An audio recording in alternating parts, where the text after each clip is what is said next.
Sungguh kejam. Ibu mertua menikahkan suamiku dengan perempuan lain saat aku di luar negeri. Aku hancurkan kehidupan pernikahan mereka. Kusita semua aset harta kekayaan yang mereka pakai. Dasar benalu. Sebelum lanjut ke ceritanya, seperti biasa, jangan lupa absen dari daerah mana saja bunda-bunda semuanya. Agar tali silaturahmi kita makin erat. Yang sudah subscribe, semoga rezekinya makin lancar.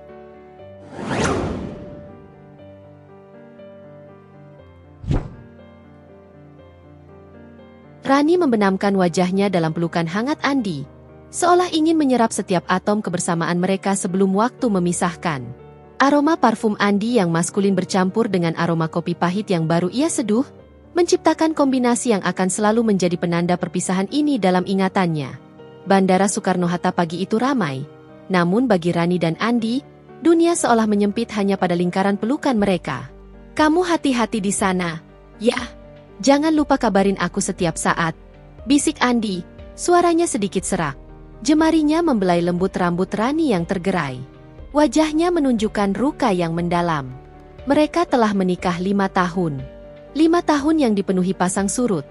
Namun selalu berakhir dengan tawa dan rencana masa depan yang indah.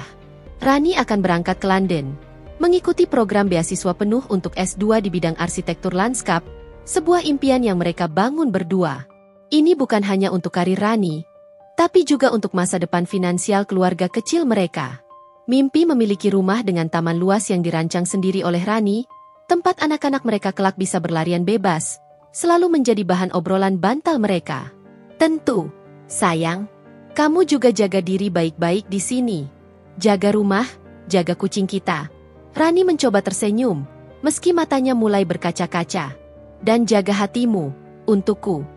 Tambahnya pelan, sebuah nada manja terselip di dalamnya. Andi mencium kening Rani dalam-dalam, sebuah janji tanpa kata yang terasa begitu kuat. Selamanya, hanya untukmu, Ran.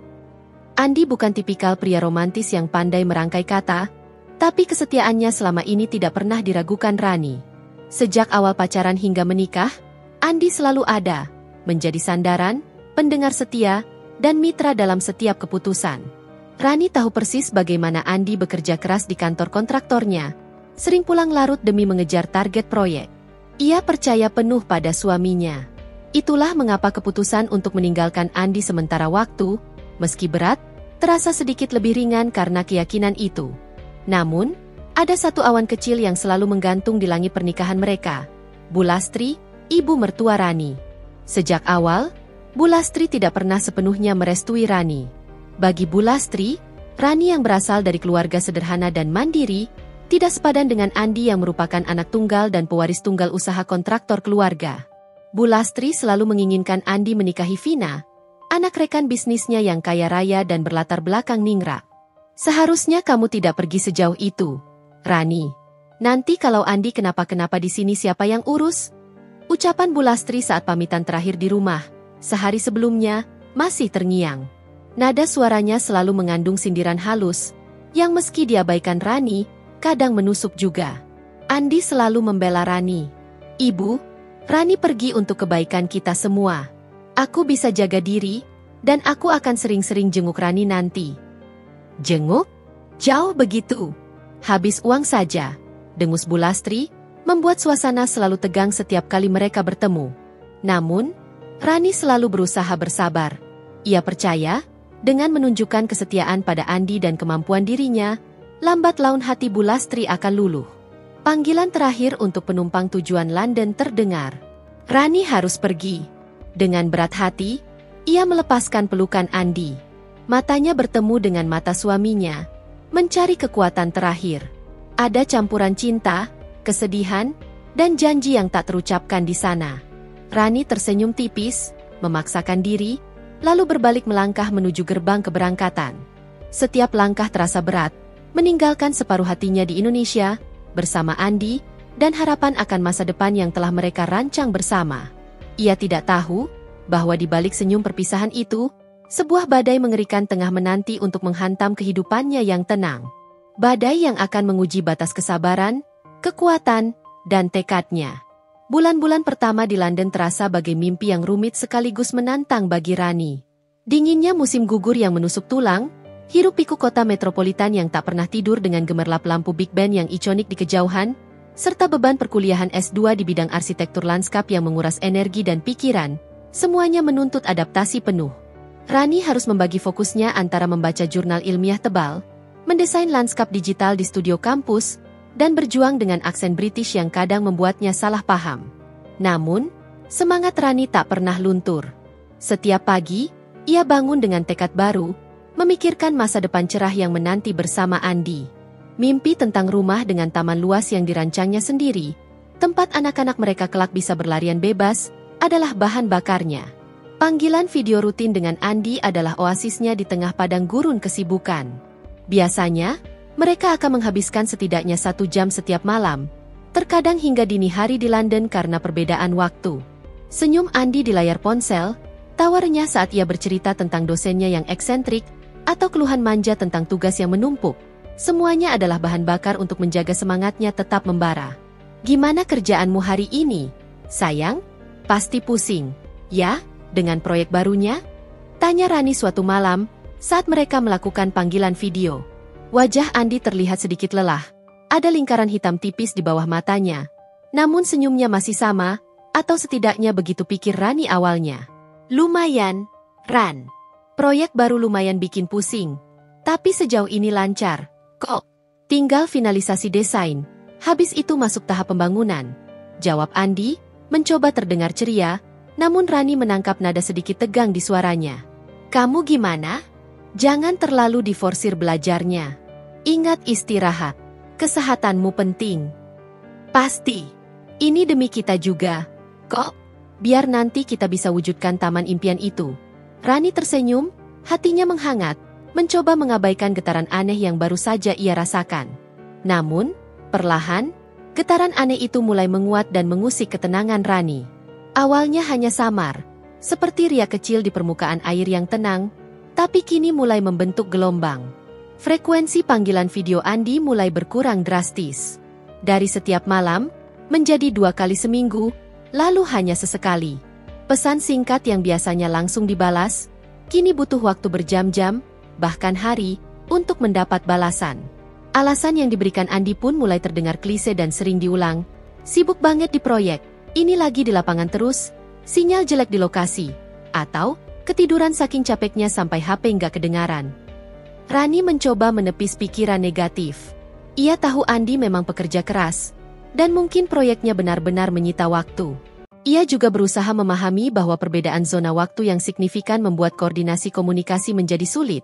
Saat ia bebas, Andi mungkin sedang sibuk di kantor.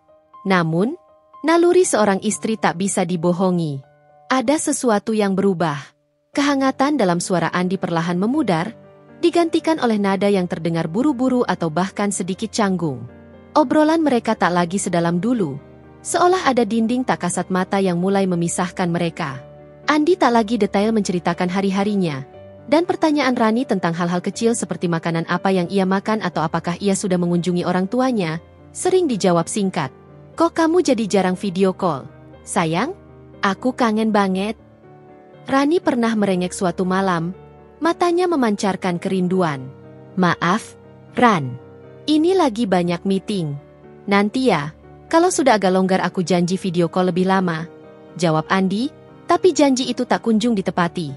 Puncaknya terjadi saat ulang tahun pernikahan mereka yang kelima, sebuah tanggal yang selalu mereka rayakan dengan spesial. Rani sudah menyiapkan kejutan manis, sebuah video kompilasi kenangan mereka sejak pacaran hingga hari pernikahan, lengkap dengan narasi penuh cinta dan harapan. Ia sudah membayangkan Andi akan terharu, mungkin meneleponnya sambil menangis bahagia. Rani begadang, menatap layar ponsel, menunggu telepon atau setidaknya pesan romantis dari Andi tepat pukul 00 waktu Indonesia Barat. Namun, yang datang hanyalah pesan singkat larut malam, pukul 3 WIB di Indonesia, atau pukul 21 di London, setelah Rani hampir menyerah dan tertidur. Maaf, Ran, ketiduran. Happy anniversary, ya. Love you. Singkat, datar, tanpa emoji hati yang biasa Andi sertakan, tanpa panggilan sayang yang selalu ada. Rani terdiam, menatap layar ponsel yang meredup di kegelapan kamarnya. Air matanya menetes, bukan hanya karena kesedihan semata, tapi karena kekecewaan yang kini tumbuh subur di hatinya dan firasat buruk yang semakin kuat mencengkeram. Ini bukan Andi yang ia kenal. Ini bukan perlakuan yang ia harapkan setelah 5 tahun berumah tangga, setelah semua janji yang terucap. Keesokan harinya, Rani memberanikan diri menelepon mama mertuanya, Bu Lastri. Biasanya ia enggan, karena interaksi dengan Bu Lastri selalu menguras emosi dan seringkali berakhir dengan sindiran halus. Tapi kali ini, rasa khawatir mengalahkan segalanya. Ia ingin tahu, apakah Andi baik-baik saja, atau apakah ada sesuatu yang benar-benar terjadi yang ia tidak tahu. Halo, MA. Assalamualaikum, sapa Rani hati-hati, berusaha terdengar seceria mungkin. Waalaikumsalam. Ada apa Rani? Tumben telepon pagi-pagi. Suara Bu Lastri terdengar dingin, tanpa kehangatan khas seorang ibu mertua. MA, Andi kenapa ya? Akhir-akhir ini susah sekali dihubungi. Sudah beberapa hari dia sangat jarang membalas pesan atau video callku. Tanya Rani, suaranya sedikit bergetar. Suara Bu Lastri mendadak lebih dingin lagi. Bahkan terkesan menghardik. Andi? Dia baik-baik saja. Sibuk proyek lah. Memangnya kamu pikir mencari uang itu gampang? Dia laki-laki, fokusnya kerja. Kamu enak-enakan di sana cuma belajar. Andi pontang-panting di sini cari uang. Rani menelan ludah pahit. Hatinya mencelos mendengar nada dan pilihan kata Bu Lastri. Tapi MA, ini sudah beberapa hari dia sangat jarang membalas. Bahkan kemarin ulang tahun pernikahan kami, dia hanya mengirim pesan singkat. Rani mencoba menjelaskan, berharap ada empati. Ada jeda sejenak di ujung telepon, yang terasa sangat lama bagi Rani, seperti saat Bu Lastri mencari alasan yang tepat. Lalu, Bu Lastri tertawa kering, sebuah tawa tanpa humor yang menusuk. Ah, cuma begitu saja diributkan. Memangnya Andi harus pegang HP terus 24 jam? Dia laki-laki.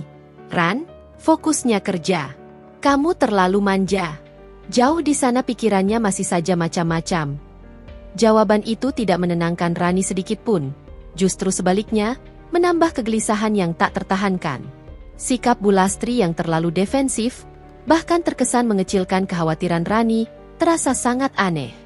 Ada nada tersembunyi, seolah Bu Lastri tidak hanya menyembunyikan sesuatu, tetapi juga menikmati kegelisahan Rani. Firasat buruk itu semakin kuat mencengkeram. Rani mencoba untuk rasional, berusaha mencari pembenaran untuk perubahan sikap Andi. Namun bayangan senyum Andi yang dulu begitu tulus kini terasa kabur, digantikan oleh keraguan dan pertanyaan-pertanyaan yang tak terucap. Ia tahu, ada sesuatu yang tidak beres di rumah, ribuan kilometer jauhnya, dan ia harus mencari tahu apa itu, apapun risikonya. Rasa takut mulai menyelinap, merayapi setiap sudut hati Rani, seolah bayangan gelap akan kebenaran sedang memanjang mendekatinya. Kecemasan yang menusuk akibat panggilan telepon dengan Bu Lastri membuat Rani tak bisa tidur nyenyak. London yang biasanya ramai dengan deru taksi hitam dan bis tingkat merah kini terasa sunyi dan menekan, seolah kota itu menertawakan kebodohannya. Ia tahu, mengabaikan firasatnya hanya akan memperpanjang penderitaan.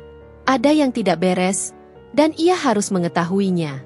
Dengan pikiran kalut dan hati yang berdegup tak karuan, Rani memutuskan untuk melakukan hal yang tak pernah terpikirkan sebelumnya, menjadi detektif amatir. Pagi harinya, alih-alih fokus pada tugas kuliah yang menumpuk, sebuah proyek desain taman modern yang seharusnya ia serahkan lusa, jari jemari Rani menari gelisah di atas keyboard laptopnya. Otaknya menolak untuk memproses teori arsitektur lanskap. Yang ada di benaknya hanyalah gambaran Andi, dan bayangan keraguan yang menggerogoti.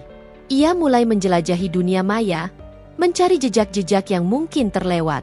Facebook, Instagram, hingga Twitter. Semua akun media sosial Andi dan Bu Lastri ia telusuri dengan seksama. Rani memang tidak terlalu aktif di media sosial. Hanya sesekali mengunggah foto atau membalas komentar. Namun, ia tahu Andi dan ibunya cukup sering mengunggah aktivitas mereka. Biasanya, ia hanya melihat sekilas, tanpa detail.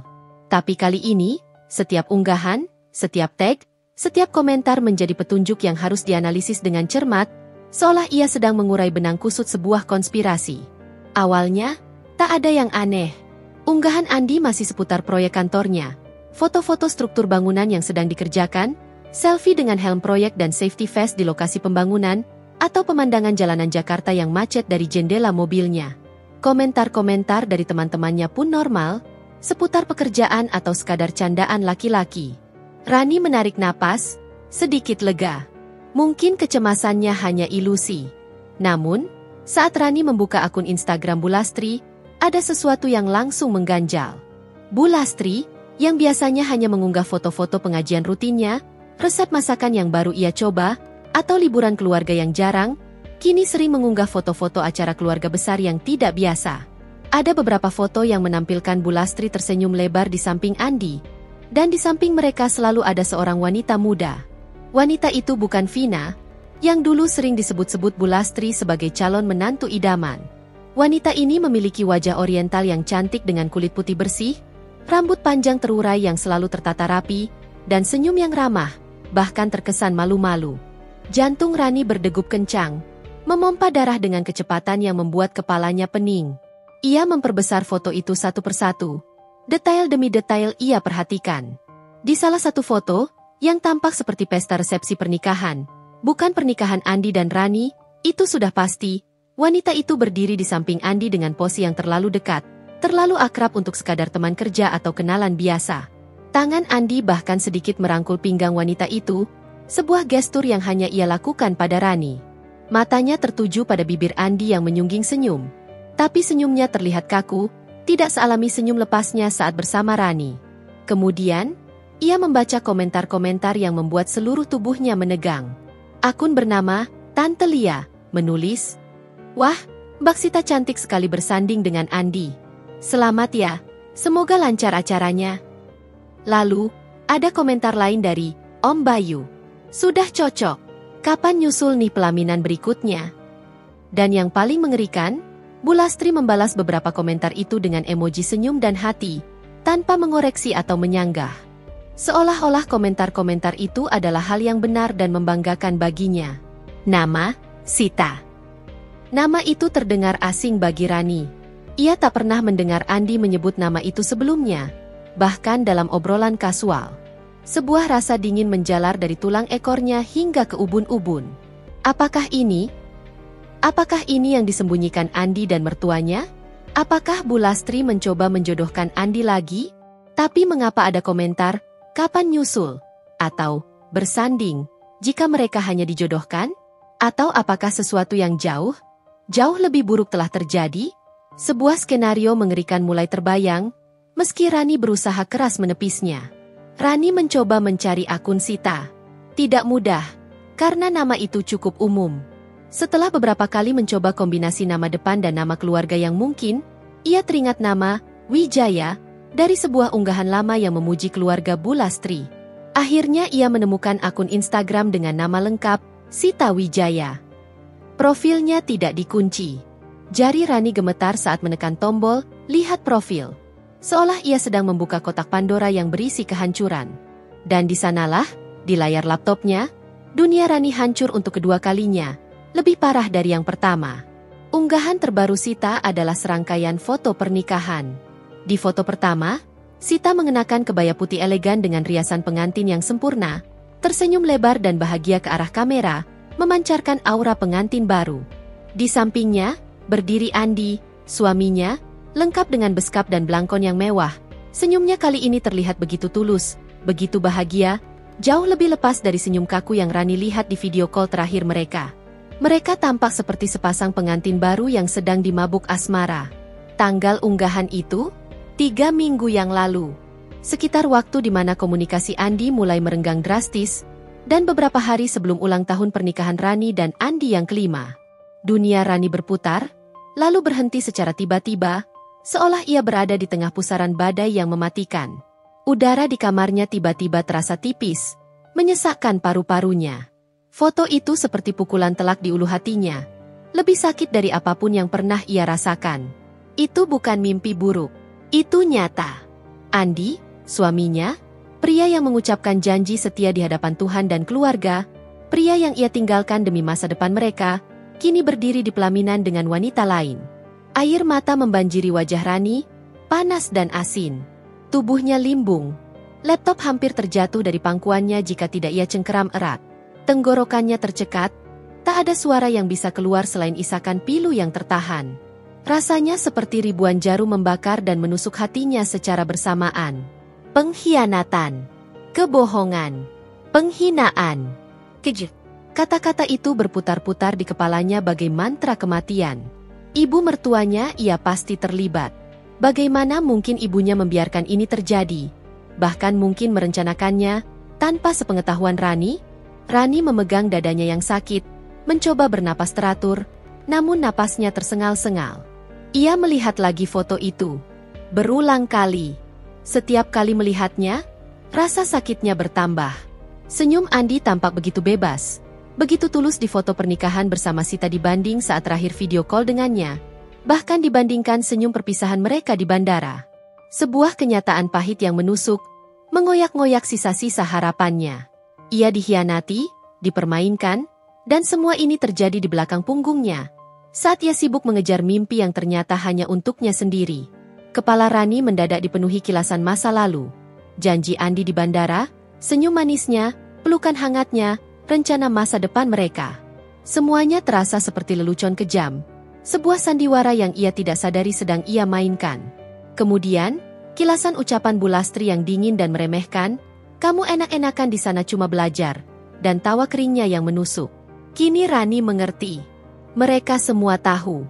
Mereka semua menyembunyikannya. Mereka semua menipunya. Amarah, yang tadinya hanya riak kecil, kini berubah menjadi gelombang tsunami yang meluluh lantakan hati dan jiwanya.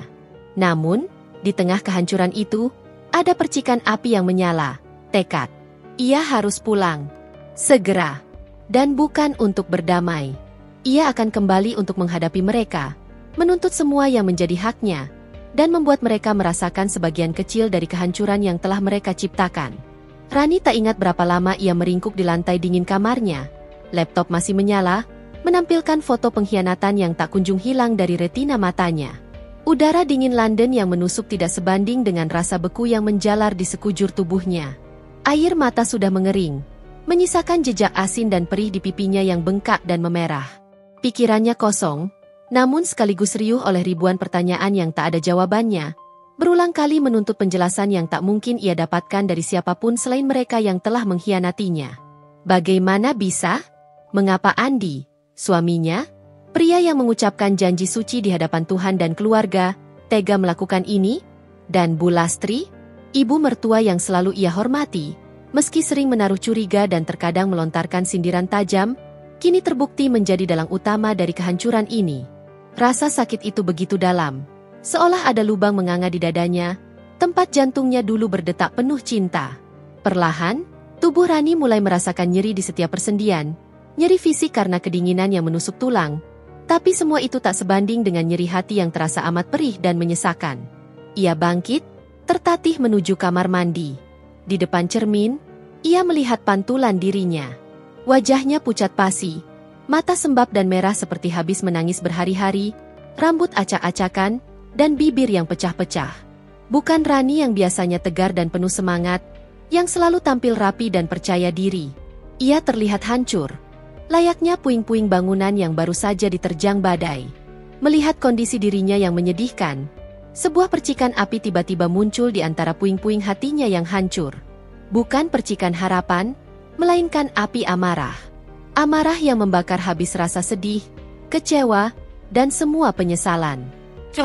Ia tidak akan membiarkan dirinya hancur begitu saja, terpuruk dalam kesedihan yang tak berujung. Ia tidak akan membiarkan mereka, Andi dan Bu Lastri, menang dan hidup bahagia di atas penderitaannya. Ini adalah kehormatannya yang diinjak-injak, hak-haknya sebagai istri yang dilangkahi, dan kehidupannya yang direnggut paksa. Rani menarik napas dalam-dalam, menghembuskannya perlahan, dan merasakan getaran kekuatan yang aneh mulai menjalari tubuhnya. Rani meraih ponselnya, mencari kontak sahabat dekatnya, Maya. Maya adalah teman seperjuangan sejak SMA, yang selalu menjadi pendengar setia, pemberi nasihat paling jujur, dan sosok yang tak pernah sungkan menegurnya jika ia salah langkah. Meskipun Maya tinggal di Jakarta, jarak ribuan kilometer tak pernah menjadi penghalang persahabatan mereka yang erat. "Halo, Ran? Kenapa? Kok suaramu serak begitu? Kamu nangis?" Suara khawatir Maya langsung terdengar begitu panggilan tersambung. seolah ia bisa merasakan badai yang melanda Rani dari kejauhan. Rani mencoba menahan isakannya yang masih sesekali lolos dari bibirnya. Mei. Andi, dia menikah lagi. Suaranya bergetar, memancarkan kehancuran yang mendalam. Hening yang lama dari ujung telepon. Maya pasti terkejut bukan main, mencerna informasi yang begitu mengejutkan. Apa? Ran, kamu jangan bercanda. Mana mungkin? Andi kan suami kamu, dia di sana kan? Nada suara Maya naik beberapa oktav, tak percaya. Aku lihat fotonya. Mei, di Instagram istri barunya. Lengkap dengan beskap dan blangkon. Suara Rani bergetar hebat, namun kini ada nada dingin yang mulai terselip, menandakan kemarahan yang mulai menguasai. Dan ibunya yang menjodohkan mereka. Bahkan menutupi semuanya dariku. Dia tahu Mei, dia terlibat dalam semua ini. Terdengar umpatan keras dari ujung telepon. Kurang ajar. Biad, aku nggak percaya Andi bisa sekotor ini. Dan mama mertuamu itu, iblis tua. Maya sangat marah. Suaranya dipenuhi emosi. Terus kamu gimana? Ran, kamu mau pulang? Kamu harus pulang. Jangan biarkan mereka seenaknya. Aku harus pulang. Mei, aku nggak bisa terus-terusan di sini pura-pura nggak tahu apa-apa. Jawab Rani, tekadnya kini mengeras bagai batu. Setiap kata yang keluar dari mulutnya terasa berat, namun penuh kekuatan. Aku harus hadapi mereka. Aku harus menuntut hakku. Mereka nggak bisa seenaknya menginjak-injakku begini. Aku nggak akan membiarkan ini. Bagus. Itu baru Rani yang aku kenal. Kamu jangan lemah. Mereka harus tahu siapa Rani sebenarnya. Aku nggak akan biarin kamu sendirian. Ran, seru Maya, menyalurkan energi kemarahan yang sama, sebuah dukungan tak tergoyahkan. Aku akan bantu apapun yang kamu butuhkan di sini. Cari pengacara terbaik, data aset-aset mereka, siapkan tempat tinggal sementara buat kamu, apapun. Jangan khawatir soal biaya, aku punya sedikit tabungan yang bisa kita pakai dulu. Ini darurat. Mendengar dukungan tak bersyarat dari Maya, air mata Rani kembali menetes, kali ini bukan karena kesedihan, melainkan kelegaan dan kekuatan yang luar biasa yang ia dapatkan. Makasih, Mei. Makasih banyak. Kamu memang sahabat terbaikku. Perasaan sendirian di tengah badai itu sedikit mereda. Ia tahu, ia punya sekutu. Setelah mematikan telepon dengan Maya, Rani mulai membuat daftar hal-hal yang harus ia lakukan, dengan pikiran yang mulai terstruktur meski hatinya masih remuk. Pertama, memesan tiket penerbangan pulang secepat mungkin, meskipun itu berarti mengorbankan beasiswa impiannya dan studinya di London yang sudah berjalan beberapa bulan. Masa depan akademisnya yang cerah kini terasa tidak berarti dibandingkan dengan kehancuran rumah tangganya dan harga dirinya. Kedua, mengumpulkan semua dokumen penting yang ia miliki di London, surat nikah asli, akta kelahiran, dan semua dokumen keuangan bersama Andi seperti rekening bank bersama, laporan investasi, dan bukti-bukti transfer yang pernah ia lakukan untuk mendukung keuangan rumah tangga. Ia bahkan mulai mencari informasi awal mengenai hukum perceraian di Indonesia, termasuk tentang harta gonogini dan hak-hak istri. Ketiga, ia perlu mencari tahu lebih banyak tentang aset-aset yang mereka miliki di Indonesia, terutama yang dikelola Andi. Selama ini, Andi yang mengelola semua keuangan dan aset keluarga. Rani hanya menerima laporan. Ia harus tahu persis apa saja yang mereka miliki dan berapa nilainya. Sebuah strategi balas dendam yang dingin, terencana, dan sah di mata hukum mulai terbentuk di benaknya. Malam itu, Rani tak bisa tidur sedikit pun. Setiap detail percakapan dengan Andi yang terasa janggal, setiap senyum palsu Bu Lastri yang kini tampak seperti topeng, setiap komentar di media sosial Sita, semuanya berputar di kepalanya bagai film horor. Namun, di tengah semua itu, tidak ada lagi keraguan. Hanya ada tekad baja yang membara. Ia akan kembali, bukan untuk merengek, memohon maaf, atau mencari penjelasan. Ia akan kembali sebagai Rani yang baru. Rani yang terluka namun tidak akan menyerah. Rani yang akan menuntut keadilan untuk dirinya sendiri dengan cara yang paling efektif dan sah. Dunia mereka akan hancur, bukan karena amarah buta Rani yang meluap-luap, tetapi karena konsekuensi hukum dari pilihan jahat dan pengkhianatan kejam yang telah mereka buat. Dan Rani, dengan segala kepedihan, amarah, dan kekuatan yang tersisa, akan memastikan konsekuensi itu benar-benar mereka rasakan hingga ke tulang sumsum. Mobil Maya melaju membelah padatnya jalanan Jakarta, menyambut Rani dengan kemacetan khas ibu kota. Namun, kali ini, Rani tidak merasakan gerutu atau kejengkelan yang biasa. Pikirannya dipenuhi strategi, dan setiap klakson mobil di luar seolah menjadi iringan drum perang pribadinya. Ia memandang keluar jendela, melihat gedung-gedung tinggi yang menjulang, seolah-olah mereka adalah saksi bisu dari drama yang akan segera ia pentaskan. Aku sudah siapkan semuanya, Ran, kata Maya, matanya fokus ke jalan. Apartemenku kosong. Kamu bisa tinggal di sana sepuasnya. Privasi terjamin. Om Hendra juga sudah siap. Begitu kamu istirahat, kita bisa langsung bertemu untuk sesi konsultasi pertama. Rani mengangguk. Rasa terima kasih membuncah di dadanya. Makasih banyak, Mei. Aku nggak tahu harus bagaimana tanpamu. Sudah kewajibanku sebagai sahabat. Sekarang yang penting, kamu istirahat dulu, tenangkan pikiran. Kamu pasti capek sekali. Maya melirik Rani sekilas, tatapan matanya penuh empati. Aku nggak bisa istirahat, Mei, jawab Rani jujur, suaranya pelan tapi tegas. Pikiranku terus memutar semua yang terjadi. Aku cuma ingin cepat-cepat menyelesaikan ini. Om Hendra, yang duduk di kursi penumpang depan, menoleh ke belakang dengan senyum menenangkan. Bu Rani, saya paham perasaan Anda. Namun, ini adalah maraton, bukan lari sprint. Emosi harus dikelola. Kita butuh pikiran jernih untuk merumuskan strategi terbaik. Setiap langkah harus diperhitungkan. Rani terdiam. Ia tahu Om Hendra benar. Amarah memang membakar, tapi akal sehat adalah senjata yang lebih mematikan. Baik, Om. Saya akan berusaha. Setibanya di apartemen Maya, Rani segera membersihkan diri. Air dingin yang menyegarkan tubuhnya terasa seperti ritual pembersihan dari segala kotoran pengkhianatan yang melekat. Setelah itu, ia mengambil napas dalam-dalam, mencoba mengumpulkan semua kekuatan mentalnya. Sore itu juga, mereka bertiga duduk di meja makan apartemen Maya, yang disulap menjadi ruang rapat dadakan. Di hadapan Rani, terhampar berkas-berkas hukum, dokumen, dan secangkir teh hangat yang dibuat Maya. Om Hendra mulai menjelaskan prosedur hukum yang akan mereka tempuh. Pertama, kita akan melayangkan surat somasi kepada saudara Andi dan Ibu Lastri. Jelas Om Hendra, nadanya lugas dan profesional. Ini adalah pemberitahuan resmi mengenai tuntutan Anda dan niat Anda untuk menempuh jalur hukum. Kita akan meminta mereka untuk datang dan menyelesaikan masalah ini secara baik-baik terlebih dahulu, meskipun kita tahu kemungkinannya kecil. Rani mendengarkan dengan saksama. Apa tujuan somasi ini, Om? Tujuannya ada dua, Bu Rani. Pertama, untuk memberi mereka kesempatan mengakui kesalahan dan menawarkan penyelesaian. Kedua, dan ini yang terpenting, sebagai bukti formal bahwa kita telah mencoba jalur mediasi. Jika mereka menolak atau tidak merespons, itu akan menjadi poin kuat bagi kita di pengadilan, menunjukkan itikat buruk mereka. Om Hendra menjelaskan sambil sesekali membolak-balik berkas. Dan untuk harta Gonogini? Tanya Rani, langsung ke intinya. Terkait harta Gonogini, kita perlu mengumpulkan semua bukti kepemilikan. Anda harus ingat, Bu Rani, dalam hukum perkawinan kita, harta yang diperoleh selama masa perkawinan dianggap harta bersama, terlepas atas nama siapa harta itu dibeli atau dicatat, terang Om Hendra.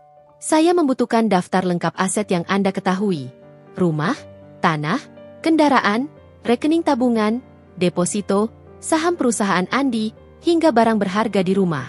Jika ada bukti transfer dana dari rekening Anda, atau bukti bahwa Anda ikut berkontribusi dalam pembelian aset, itu akan sangat membantu. Rani mulai merasakan pusing. Selama ini, Andi yang mengurus semua. Ia memang tahu ada beberapa aset, tapi detailnya, nominalnya, bahkan letak surat-suratnya, ia tidak tahu pasti. Saya akan mencoba mengingat semua yang saya tahu, Om. Kebanyakan atas nama Andi. Tapi saya punya bukti transfer dari gaji saya selama bekerja dan menabung, yang sering saya berikan untuk membantu cicilan rumah atau investasi. Bagus sekali, Bu Rani. Itu sangat penting. Bukti kontribusi Anda, meskipun tidak secara langsung membeli aset, tetap diakui. Kita akan mengajukan gugatan cerai sekaligus gugatan pembagian harta Gonogini di pengadilan agama. Mengingat adanya pernikahan kedua tanpa persetujuan Anda, Kasus Anda memiliki dasar yang sangat kuat. Om Hendra mengakhiri penjelasan dengan nada meyakinkan. Sejak saat itu, apartemen Maya menjadi markas operasi mereka. Setiap hari, Rani dan Maya bekerja sama, menggali informasi. Rani mencoba mengingat semua percakapan dengan Andi tentang aset, tentang rencana keuangan. Maya sibuk mencari informasi tentang perusahaan Andi, tentang proyek-proyek besar yang pernah ia tangani, mencari tahu kemungkinan adanya aset tersembunyi. Mereka bahkan menghubungi beberapa teman lama yang tahu banyak tentang keluarga Andi dan bisnisnya. Rani menyadari, ini bukan hanya pertarungan emosi, tapi juga pertarungan informasi dan strategi. Ia tidak akan gegabah. Setiap langkah yang diambil haruslah dingin, terencana, dan sah secara hukum. Ia ingin mereka merasakan kehilangan, bukan karena amuk masanya, melainkan karena ketegasan hukum yang akan menimpa mereka. Medan perang ini bukan di arena fisik, melainkan di ruang sidang, di balik berkas-berkas, dan di hati nurani yang mungkin sudah tidak ada pada pihak lawan. Surat somasi yang disiapkan Om Hendra, sebuah dokumen tebal dan lugas yang dirancang dengan presisi hukum, dikirimkan beberapa hari setelah Rani tiba di Jakarta. Dokumen itu bukan sekadar pemberitahuan, itu adalah pernyataan perang. Berisi tuntutan Rani untuk klarifikasi atas pernikahan kedua yang dilakukan tanpa persetujuannya, tawaran penyelesaian damai, sebuah formalitas yang mereka tahu tidak akan digubris, dan penegasan akan hak-haknya sebagai istri sah yang dilangkahi. Itu adalah tembakan pertama yang dilepaskan Rani, sebuah tembakan yang diharapkan akan mengguncang pondasi ketenangan palsu Andi dan Bu Lastri. Rani dan Maya menanti respons dengan cemas yang memakan habis setiap detik. Setiap dering telepon, setiap notifikasi pesan di ponsel Om Hendra yang berbunyi, selalu memicu lonjakan adrenalin yang membuat jantung Rani berdegup kencang. Namun, hari-hari berlalu tanpa kabar. Keheningan itu sendiri adalah jawaban, sebuah tanda pembangkangan dan pengabaian yang memperkuat tekad Rani. Mereka memilih untuk pura-pura tidak tahu, atau mungkin meremehkan langkah Rani. Sudah kuduga mereka akan bersikap seperti ini, kata Om Hendra suatu sore, di ruang tamu apartemen Maya yang kini lebih terasa seperti ruang komando perang. Mereka merasa di atas angin, Bu Rani. Mengira Anda hanya gertakan atau akan menyerah. Tapi jangan khawatir, ini baru permulaan dari permainan kita. Benar saja, beberapa hari kemudian, sebuah panggilan telepon masuk ke nomor Om Hendra. Itu dari pengacara Andi, yang menanggapi somasi tersebut dengan nada defensif dan arogan, bahkan terkesan menantang. Mereka bersikeras bahwa pernikahan Andi dan Sita sah di mata agama, sebuah klaim yang mengabaikan hukum negara, dan berani menuding Rani tidak perhatian pada suami, terlalu lama meninggalkan rumah, bahkan menyiratkan bahwa kepergian Rani ke luar negeri adalah kesempatan bagi Andi untuk menikah lagi. Mereka bahkan berani menuduh saya. Setelah semua yang mereka lakukan, Rani hampir meledak. Tangannya mengepal erat, wajahnya memerah menahan amarah yang meluap. Itu taktik kotor, Bu Rani. Mereka mencoba memutarbalikkan fakta untuk menutupi kesalahan dan menyalahkan Anda. Tapi kita punya bukti kuat dan dasar hukum yang tidak terbantahkan. Om Hendra menenangkan, suaranya tetap tenang dan profesional. Mereka menolak mediasi dan bersikeras pada keabsahan pernikahan kedua itu tanpa persetujuan Anda. Ini berarti kita akan maju ke pengadilan. Gugatan akan kita layangkan secepatnya. Maka, sesuai saran Om Hendra, surat gugatan cerai dan pembagian harta Gonogini diajukan secara resmi ke Pengadilan Agama Jakarta Selatan. Dokumen-dokumen yang Rani kumpulkan dengan susah payah, mulai dari salinan buku nikah aslinya, bukti transfer uang gajinya untuk cicilan rumah, hingga laporan rekening koran bersama, ditambah analisis mendalam dari Om Hendra, menjadi landasan gugatan tersebut.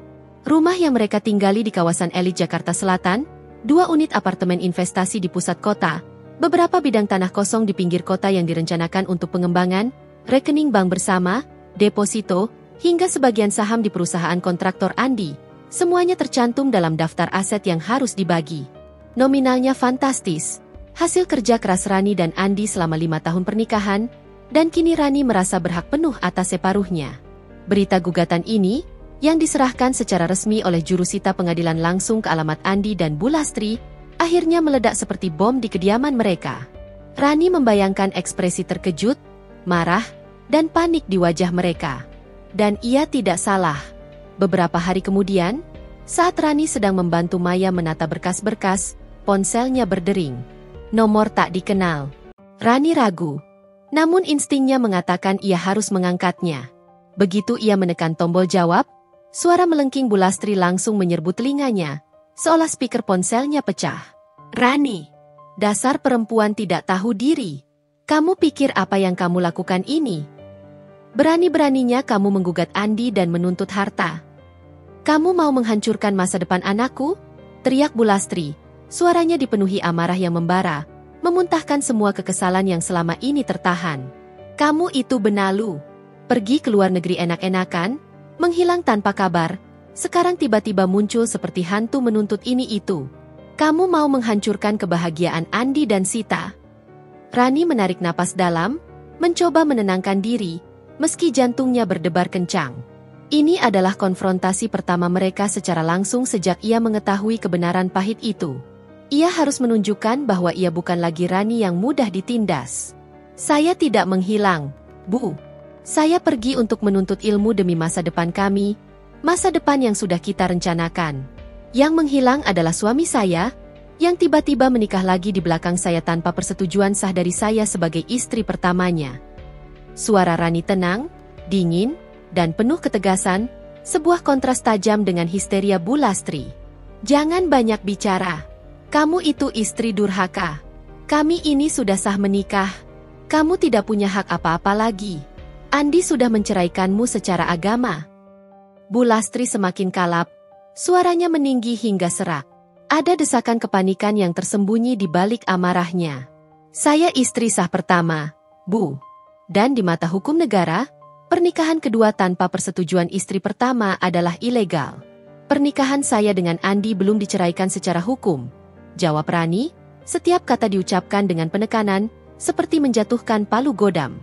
Saya punya hak penuh atas semua harta yang kami kumpulkan bersama selama pernikahan, Bu. Dan saya akan menuntutnya sampai tuntas, bahkan sampai kalian tidak punya apa-apa. Terdengar suara Andi di latar belakang, mencoba menenangkan ibunya yang histeris. Lalu, ia mengambil alih telepon. Rani, tolonglah, jangan begini. Kita bisa bicarakan ini baik-baik. Kamu tidak perlu melakukan semua ini. Ini hanya salah paham. Suara Andi terdengar panik dan putus asa. Sebuah nada yang belum pernah Rani dengar darinya selama ini. Ada rasa takut yang jelas terselip di balik setiap katanya. Bicara baik-baik. Rani tertawa pahit. Sebuah tawa yang penuh rasa sakit dan ironi. Ketika kamu menikahi perempuan lain di belakangku, Andi, ketika ibumu merencanakan semua ini dan menyembunyikannya dariku, ketika kalian menipuku mentah-mentah, tidak ada lagi yang perlu dibicarakan baik-baik. Kesempatan itu sudah kalian buang jauh-jauh. Suaranya bergetar menahan luapan emosi yang begitu besar, namun ia berhasil mengendalikan diri. Kamu dan ibumu sudah memilih jalan ini. Sekarang, kalian harus siap menerima konsekuensinya. Aku akan mengambil semua hakku, sampai tidak tersisa apapun untuk kalian. Aku akan pastikan kalian menyesalinya seumur hidup. Andi terdiam, tidak bisa membantah. Hanya ada suara napasnya yang berat. Kamu pikir aku akan membiarkan kalian hidup bahagia di atas penderitaanku? Di atas hasil keringatku juga? Rani melanjutkan, nadanya tajam seperti belati yang menusuk. Aku akan pastikan kalian merasakan kerugian yang sama besarnya, bahkan lebih. Aku akan pastikan pernikahan palsu itu tidak punya dasar apa-apa di mata hukum. Kalian pantas mendapatkannya, dasar benalu. Panggilan terputus sepihak oleh Andi. Mungkin ia terlalu terkejut atau tak sanggup lagi mendengar. Rani meletakkan ponselnya, tangannya sedikit gemetar. Namun di hatinya ada rasa puas yang dingin. Air mata tidak menetes. Hanya ada kepuasan tipis. Ini bukan akhir, tapi awal dari pertarungan yang sesungguhnya. Ia telah menancapkan bendera perangnya. Kini, mereka tahu bahwa Rani bukanlah wanita lemah yang bisa diinjak-injak begitu saja. Ia adalah badai yang akan menghancurkan fondasi kebahagiaan palsu mereka, bata demi bata, dengan kekuatan hukum yang tak terbantahkan.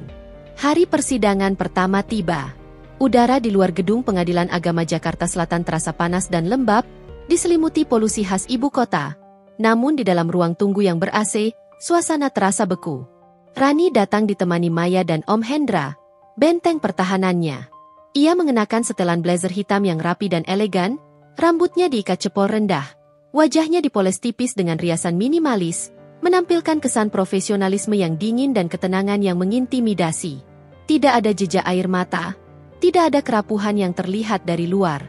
Hanya ada aura tekad yang kuat, seperti seorang jenderal yang siap memimpin pasukannya di medan perang. Di lorong pengadilan yang ramai oleh suara bisik-bisik dan langkah kaki, Rani melihat mereka. Andi, duduk di kursi tunggu kayu yang usang, di samping Bulastri yang mengenakan kebaya mewah. Wajah Andi terlihat tegang, pucat pasi, dan matanya menyiratkan kecemasan yang jelas. Ia sesekali menggaruk tengkuknya, gestur khas saat ia sedang gelisah. Bulastri, sebaliknya, tampak angkuh, dagunya terangkat tinggi, menatap Rani dengan tatapan menghina yang terang-terangan, seolah Rani adalah kuman yang menjijikkan. Sementara Sita, meskipun tampak malu-malu dan terus menunduk, sesekali melirik Rani dengan pandangan yang sulit diartikan, campuran rasa bersalah, sedikit takut, dan mungkin juga penasaran. Jantung Rani berdesir, bukan karena sakit hati yang dulu meremukannya, tapi karena adrenalin yang memompa dalam darahnya. Ini bukan lagi drama pribadi yang melibatkan hati. Ini adalah pertarungan hukum, sebuah permainan strategi, di mana ia harus tetap tenang, fokus, dan tidak membiarkan emosinya mengaburkan penilaiannya. Om Hendra membisikkan instruksi terakhir sebelum mereka masuk ke ruang sidang. Ingat, Bu Rani, jangan biarkan emosi menguasai. Jawab hanya apa yang ditanya, jujur, dan tetaplah pada fakta hukum. Kita di sini untuk mencari keadilan, bukan membalas dendam secara membabi buta. Emosi Anda adalah kelemahan yang akan mereka manfaatkan. Rani mengangguk tegas, mengunci rapat-rapat semua kemarahan dan sakit hati di sudut terdalam jiwanya. Sidang dimulai. Ruangan persidangan terasa pengap, meskipun ber-AC, dipenuhi aura tegang. Hakim yang memimpin jalannya sidang tampak tenang dan berwibawa, sementara panitera mencatat setiap detail dengan cekatan. Om Hendra, dengan suara tenang dan penuh keyakinan, mempresentasikan gugatan Rani dengan lugas dan terstruktur. Ia menjelaskan dasar hukum gugatan cerai akibat poligami tanpa izin, serta tuntutan Rani atas harta gonogini yang telah mereka kumpulkan selama 5 tahun pernikahan. Ia menyertakan bukti-bukti tak terbantahkan, foto pernikahan Andi dan Sita yang diunduh dari media sosial, surat nikah Rani dan Andi yang masih berlaku secara hukum negara, bukti-bukti transfer dana dari rekening Rani yang menunjukkan kontribusinya dalam aset bersama, serta riwayat komunikasi yang mencurigakan antara Andi dan Sita sebelum pernikahan mereka. Saat giliran pengacara Andi berbicara, suasana memanas. Pengacara lawan, seorang pria berbadan tegap dengan sorot mata licik dan gaya bicara yang penuh retorika, mencoba memutarbalikkan fakta dan menyerang kredibilitas Rani. Yang mulia hakim, ia memulai, suaranya lantang dan percaya diri. Klien kami, saudara Andi, telah melakukan pernikahan kedua ini karena desakan yang sangat kuat dari keluarga besarnya, khususnya ibunda beliau, dan yang terpenting, karena merasa diabaikan secara lahir dan batin oleh istri pertamanya, Saudari Rani. Saudari Rani telah meninggalkan rumah dan suaminya ke luar negeri untuk waktu yang sangat lama, lebih dari 6 bulan, mengabaikan kewajibannya sebagai seorang istri dan kepala rumah tangga. Rani mengepalkan tangannya di bawah meja. Ia ingin sekali menyela, berteriak bahwa itu adalah kebohongan keji, bahwa ia pergi demi masa depan mereka, atas persetujuan Andi sendiri. Namun, Om Hendra menahan tangannya, memberinya isyarat kuat untuk tetap diam dan tidak terpancing. Terlebih lagi, lanjut pengacara lawan, nadanya semakin meninggi, klien kami sudah melakukan talak secara agama kepada saudari Rani sebelum menikah lagi dengan saudari Sita. Oleh karena itu, pernikahan kedua ini adalah sah secara agama dan tidak melanggar hukum, karena pada saat itu, saudari Rani sudah tidak lagi berstatus istri sah secara spiritual. Rani hampir terkesiap mendengar kebohongan besar itu. Talak? Andi tidak pernah sekalipun mengucapkan talak kepadanya, apalagi secara agama.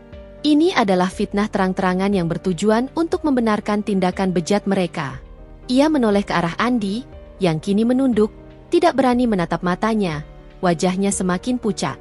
Bulastri justru mengangguk-angguk puas dan menyunggingkan senyum kemenangan tipis mendengar pembelaan pengacara mereka, seolah-olah kebohongan itu adalah kebenaran mutlak. Om Hendra segera bangkit, menyanggah argumen tersebut dengan tenang namun tegas, suaranya dipenuhi otoritas hukum. Yang mulia, klaim mengenai talak secara agama ini tidak relevan dan tidak pernah diakui secara hukum negara, karena tidak pernah didaftarkan secara resmi di pengadilan atau lembaga yang berwenang. Selain itu, tidak ada bukti tertulis atau saksi yang kredibel yang mendukung klaim talak tersebut. Pernikahan saudara Andi dengan Ibu Rani masih tercatat secara sah di kantor urusan agama dan catatan sipil. Oleh karena itu, tindakan saudara Andi untuk menikah kedua kali tanpa izin dan sepengetahuan istri sahnya merupakan poligami tanpa izin yang melanggar Pasal 3 Ayat 2 dan Pasal 4 Ayat 1 Undang-Undang Nomor 1 Tahun 1974 tentang Perkawinan. Dengan demikian, gugatan cerai dan pembagian harta gonogini klien kami memiliki dasar hukum yang sangat kuat dan tidak dapat dibantah. Debat sengit antara kedua pengacara berlanjut, dengan Om Hendra yang selalu selangkah lebih maju, menyajikan fakta dan pasal hukum yang tak terbantahkan, mematahkan setiap argumen pengacara lawan dengan presisi. Rani merasa lega dan bangga memiliki Om Hendra di sisinya. Setiap kali pengacara lawan mencoba merendahkannya, menyerang karakternya, atau memutarbalikkan cerita, Om Hendra dengan cepat meluncurkan serangan balik yang cerdas dan mengandalkan landasan hukum yang kuat, membuat pihak lawan terpojok. Saat hakim mengajukan pertanyaan langsung kepada Rani, ia menjawab dengan suara yang jelas, mantap, dan tanpa emosi yang berlebihan. Ia menceritakan kembali kronologi kepergiannya ke London, motivasinya yang murni demi masa depan bersama, bagaimana ia menemukan pengkhianatan itu melalui media sosial, dan semua kebohongan yang telah ia dengar dari Andi dan Bu Lastri. Ia juga menyoroti peran Bu Lastri dalam mendukung dan bahkan mengatur pernikahan kedua, bukan meredamnya, menunjukkan pola manipulasi yang jelas. Andi kemudian dipanggil untuk memberikan keterangannya. Ia terlihat sangat gelisah, menjawab pertanyaan dengan terbata-bata, seringkali melirik ke arah ibunya seolah mencari persetujuan atau instruksi. Ia mengulang klaim tentang talak agama yang tidak pernah ia lakukan dan alasan pengabaian dari Rani. Namun, kejujuran tidak ada di matanya. Hanya rasa takut dan penyesalan yang samar, dicampur dengan kepatuhan buta pada ibunya. Sesekali ia mencuri pandang ke arah Rani, namun segera menunduk ketika tatapan mata Rani yang dingin dan tajam membalasnya. Melihat Andi berbohong di depan hakim, di bawah sumpah, Rani merasakan gelombang amarah baru. Namun kali ini amarah itu lebih terkontrol dan dingin. Ia melihat bagaimana Andi berubah menjadi boneka, tunduk pada kehendak ibunya, dan tega mengkhianati janji sucinya demi kebohongan dan kenyamanan sesaat. Kini, Rani semakin yakin dengan keputusannya. Ia tidak hanya menuntut haknya atas harta, tapi juga keadilan atas kebohongan, penghinaan, dan kehancuran yang telah mereka ciptakan. Sidang diskors untuk dilanjutkan minggu depan, dengan agenda pembuktian tambahan dan saksi. Rani tahu, ini hanyalah permulaan dari pertempuran panjang, dan ia siap menghadapi babak berikutnya. Minggu-minggu berikutnya adalah neraka yang terasa tak berujung bagi Rani. Setiap hari terasa seperti berenang melawan arus di lautan kebohongan. Jadwal persidangan yang padat, tuntutan untuk mengumpulkan lebih banyak bukti yang kuat, dan menghadapi tatapan menghakimi yang menusuk dari Bu Lastri setiap kali mereka bertemu di lorong atau ruang pengadilan. Semuanya menguras tenaga, pikiran, dan emosinya hingga ke titik terendah. Tidurnya tidak pernah nyenyak. Seringkali ia terbangun dengan napas tersengal dan keringat dingin setelah mimpi buruk yang berulang tentang Andi dan Sita di pelaminan, senyum bahagia mereka yang mengolok-oloknya. Namun, di tengah badai itu, Maya adalah pilar kekuatannya. Setiap sore, setelah sidang yang melelahkan, Maya selalu siap dengan secangkir teh hangat dan telinga yang mendengarkan tanpa menghakimi. Ia membantu Rani menelaah kembali setiap detail persidangan, mencari celah, dan menemukan detail kecil yang mungkin terlewat dari kesaksian pihak lawan. Kamu tidak sendirian, Ran. Kita hadapi ini bersama. Ingat kenapa kamu melakukan ini, kata Maya. Matanya memancarkan ketulusan dan dukungan tak tergoyahkan, sebuah pengingat akan tujuan besar Rani. Di pengadilan, pertempuran semakin sengit dan kotor. Pihak Andi, melalui pengacaranya yang licik, mulai menghadirkan saksi-saksi yang jelas-jelas diarahkan untuk memberikan kesaksian palsu. Pertama, ada beberapa rekan kerja Andi yang bersaksi bahwa Rani memang jarang pulang ke Indonesia, lebih dari 6 bulan lamanya, dan Andi terlihat kesepian, serta tertekan selama itu. Kesaksian mereka diatur sedemikian rupa untuk membangun narasi bahwa Rani adalah istri yang lalai, mengabaikan kewajibannya, dan secara tidak langsung, memaksa Andi mencari kebahagiaan lain. Yang mulia hakim, kata salah satu saksi, seorang rekan kerja Andi yang tanpa ragu-ragu dan sesekali mencuri pandang ke arah Andi seolah meminta persetujuan. Saudara Andi memang sering mengeluh tentang istrinya yang lama di luar negeri. Beliau bilang sangat kesepian, butuh teman berbagi, dan sering sakit-sakitan karena tekanan batin. Om Hendra, dengan sigap dan tenang, melakukan cross-examination yang tajam. Apakah saudara saksi tahu alasan pasti Ibu Rani ke luar negeri? Apakah saudara saksi tahu bahwa kepergian Ibu Rani adalah untuk melanjutkan pendidikan S2, demi masa depan keluarga mereka, dan itu atas persetujuan saudara Andi sendiri? Saksi itu terdiam, menatap bingung, ekspresinya menunjukkan ia tidak siap dengan pertanyaan detail seperti itu. Saya tidak tahu detailnya, Pak Pengacara. Saya hanya melihat saudara Andi memang sering sendirian di kantor dan terlihat murung. Jawabannya mengambang, tidak memberikan fakta konkret. Kemudian, giliran Bu Lastri sendiri yang naik meja saksi. Dengan suara yang dibuat-buat sedih, penuh kepedihan, dan derai air mata palsu yang membuat Rani ingin muntah. Ia menceritakan bagaimana ia mengkhawatirkan Andi yang sakit-sakitan karena kesepian dan ditelantarkan Rani. Ia mengaku terpaksa mencarikan pendamping baru untuk anaknya demi kebahagiaan Andi, dan mengklaim bahwa Rani telah menelantarkan Andi tanpa kabar yang jelas. Saya sebagai seorang ibu yang mulia, ucap Bu Lastri sambil sesekali mengusap matanya yang kering dengan sapu tangan sutra. Tidak tega melihat anak saya Andi murung, kesepian, dan jatuh sakit. Rani meninggalkan dia begitu saja di sini. Jadi saya, dengan berat hati, berusaha mencarikan pendamping yang bisa menjaga anak saya dan mengurusnya setiap hari. Rani mengepalkan tangannya di bawah meja, giginya bergemelatuk menahan amarah. Ia merasa mual mendengar kebohongan dan manipulasi emosi Bu Lastri. Wanita itu memang aktris ulung, mampu memutarbalikkan fakta dengan rapi. Namun, Om Hendra tidak memberi ampun. Ibu Lastri, ia memulai. Suaranya tenang namun mengandung intonasi mengintimidasi. Apakah Anda tahu bahwa pernikahan kedua tanpa persetujuan istri pertama adalah tindakan melanggar hukum negara, undang-undang perkawinan yang berlaku di Indonesia? Saya hanya mengikuti ajaran agama, Pak Pengacara. Yang penting sah di mata Tuhan, jawab Bu Lastri dengan angkuh, mencoba mengalihkan isu. Apakah Anda tahu bahwa Ibu Rani pergi ke luar negeri atas persetujuan saudara Andi dan untuk tujuan studi yang akan menunjang kehidupan keluarga Anda di masa depan? Om Hendra melanjutkan, menekankan setiap kata. Bu Lastri terdiam sejenak. Wajahnya menunjukkan sedikit kekesalan karena terus dicecar. Ya, saya tahu. Tapi itu terlalu lama. Anak saya butuh pendamping, butuh perhatian lahir batin. Jadi, Anda menganggap bahwa kebahagiaan anak Anda yang didasari nafsu sesaat lebih penting daripada hukum negara dan hak istri pertama yang sah, yang telah berkorban demi masa depan keluarga Anda? Om Hendra menekan, membuat Bu Lastri semakin terpojok. Bu Lastri tergagap, tidak bisa menjawab, wajahnya mulai memerah. Hakim mencatat setiap respons dan ekspresi, mencermati gerak-gerik Bu Lastri yang semakin gelisah. Puncaknya, mereka menghadirkan seorang ustaz yang bersaksi bahwa Andi telah menceraikan Rani secara agama sebelum menikahi Sita, dan bahwa pernikahan kedua itu adalah sah secara syariat Islam. Ini adalah kebohongan paling keji dan manipulatif. Rani tahu pasti bahwa ia dan Andi tidak pernah bercerai secara agama, apalagi tercatat.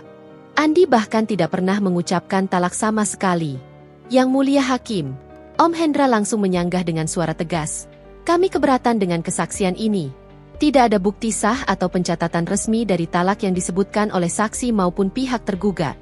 Ini hanyalah upaya untuk memanipulasi fakta dan melegitimasi tindakan ilegal yang telah dilakukan.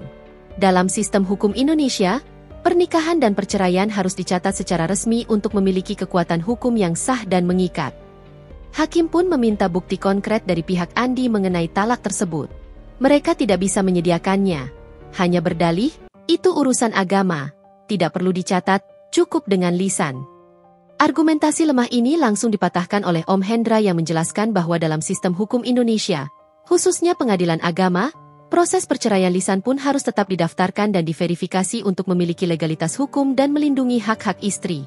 Meskipun semua kebohongan dan saksi palsu itu terasa menyesakan dan menguras emosi, Rani mencoba untuk tetap fokus pada tujuannya.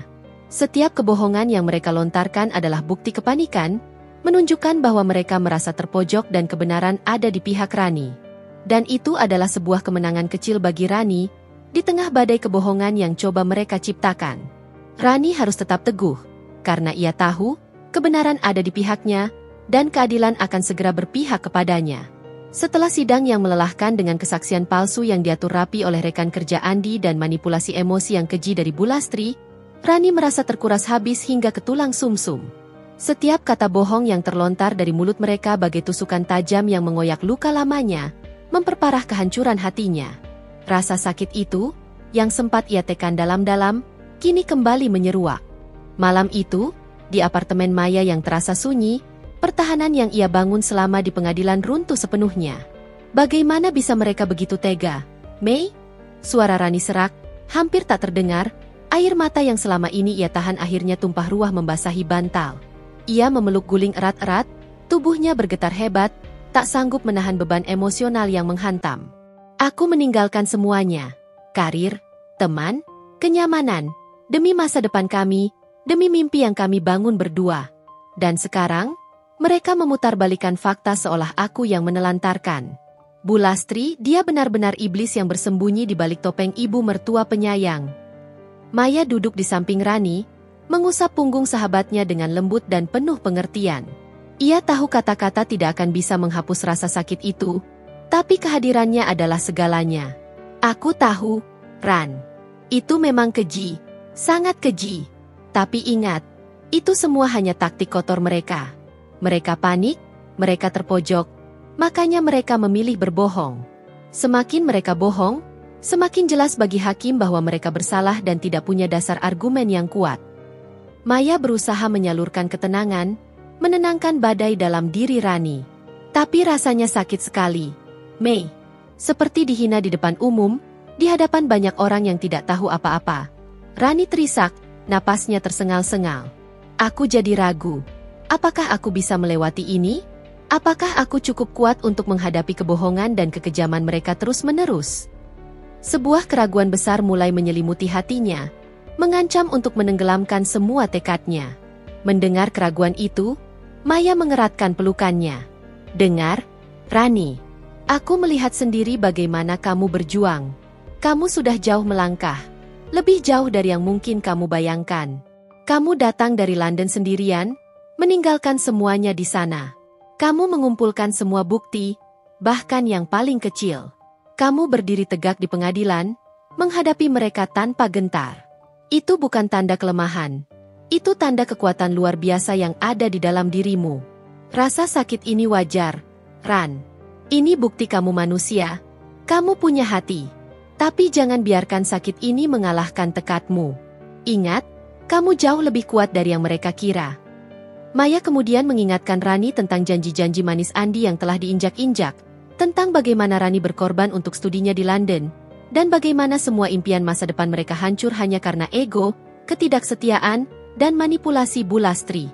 Kamu ingat tujuanmu, Ran? Ini bukan cuma soal balas dendam membabi buta.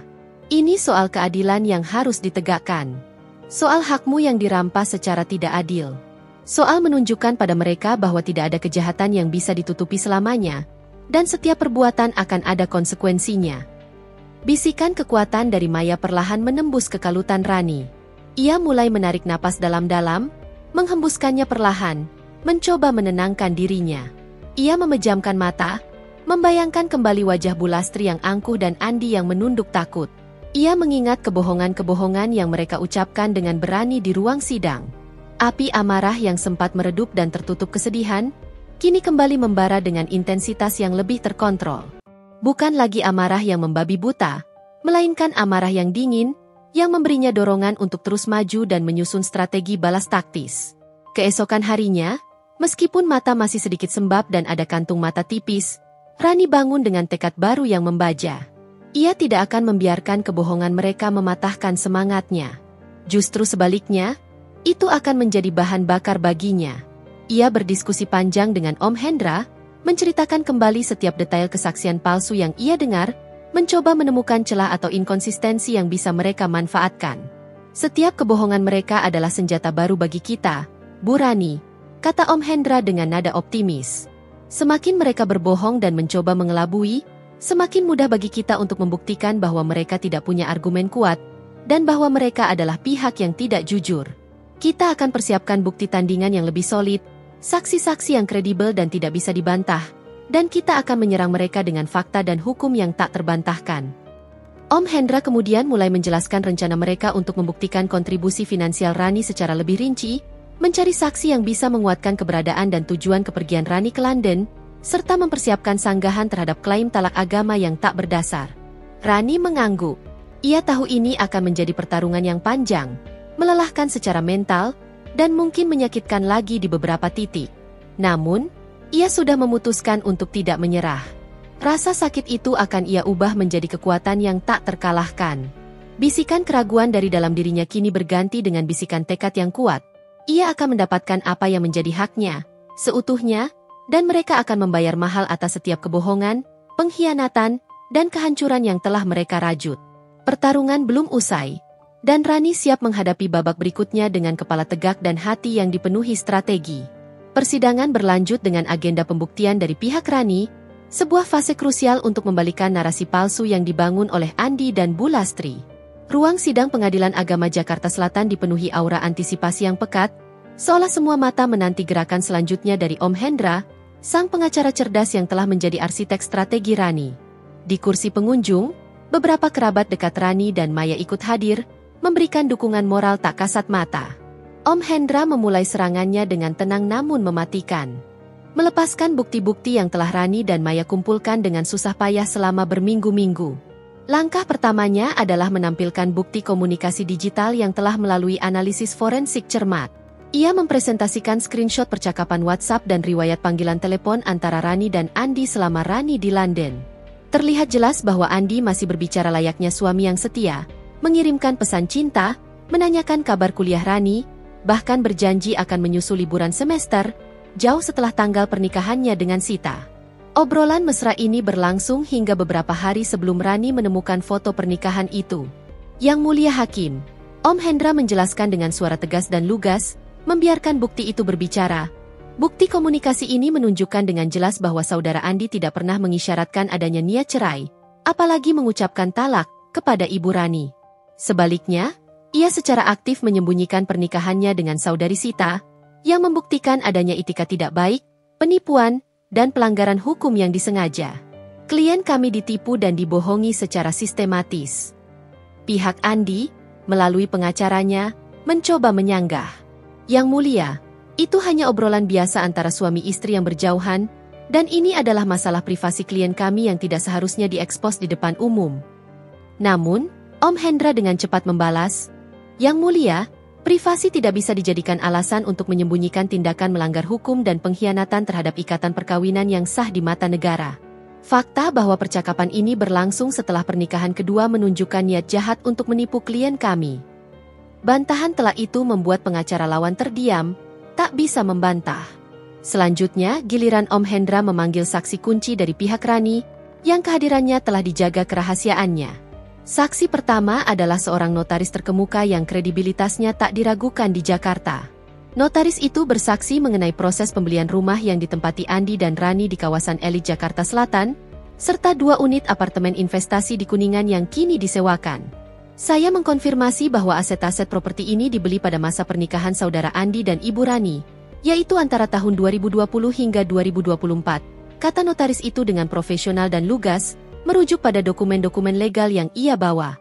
Dan meskipun sebagian besar sertifikatnya atas nama saudara Andi, ada beberapa bukti transfer dana dari rekening pribadi Ibu Rani yang signifikan untuk cicilan dan pembayaran awal aset-aset tersebut, yang jumlahnya mencapai ratusan juta rupiah.